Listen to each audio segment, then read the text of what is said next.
نحمدہ و نصلی علی رسولہ الکریم۔ سورۃ الکہف میں ارشاد ربانی قل انما انا بشر مثلکم یوحی الی، اے محبوب آپ ارشاد فرما دیجئے کہ میں تمہاری مثل بشر ہوں اور مجھ پر وحی کی جاتی ہے۔ تو اس حوالے سے دو باتیں یاد رکھیں۔ پہلی بات یہ ہے کہ نبی کریم علیہ السلام کی بشریت، دوسری بات ہے نبی کریم علیہ السلام کی نورانیت۔ تو بشر یاد رکھے انسان کو کہتے ہیں، تو نبی کریم علیہ السلام کی جو شخص بشریت کا انکار کرے ایسا شخص دار اسلام سے خارج ہے، کیونکہ نبی کریم علیہ السلام کی جو بشریت ہے قرآن پاک سے ثابت ہے، یعنی حضور علیہ السلام انسان تھے، ٹھیک ہے جی۔ اور حضور علیہ السلام کے انسان ہونے کا اگر کوئی شخص انکار کرتا ہے تو ایسا شخص دار اسلام سے خارج ہے۔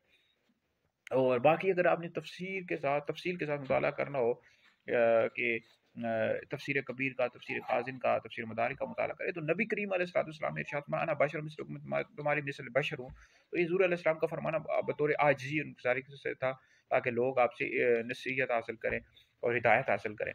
تو باقی جو امتی ہے اس کو اجازت نہیں ہے کہ وہ اس طرح کی بات ہے کہ اگر نبی کی تعظیم اس طرح کرو جیسے بڑے بھائی کی کرتے ہیں، جیسے وابی کہتے ہیں، دیوبند کہتے ہیں، وابی دیوبندی اور کہتے ہیں اس طرح تعظیم کرو جیسا بڑے بھائی کرتے ہیں۔ حضور بھی ہماری طرح تھے، حضور علیہ السلام کی بشریت بہت اعلیٰ ہے، ہماری بشریت کو اس سے کوئی نسبت نہیں ہے، ٹھیک ہے جی۔ تو اس طرح کی باتیں کہنا نبی کریم علیہ السلام کے والے سے ہرگز بھی جائز نہیں ہے، یہ تو بے ادبی ہے، گستاخی ہے، یہ وابیوں کی کتابوں میں لکھی گیا، دیوبندیوں کی کتابوں میں لکھی ہوئی ہے۔ نبی کریم علیہ السلام تمام بشروں انسانوں سے اعلیٰ ہے، تمام مخلوق سے افضل ہے، اللہ کے محبوب ہیں۔ تو حضور علیہ السلام بشر تھے، بشریت کا انکار کرنا کفر ہے۔ دوسری بات ہے حضور علیہ السلام کی نورانیت۔ اہل سنت کا یہ نظریہ ہے کہ نبی کریم علیہ السلام نور تھے، قد جاءکم من اللہ نور و کتاب مبین، یہاں نور سے مراد تمام مفسرین نے نبی کریم علیہ السلام کی ذات کو لیا۔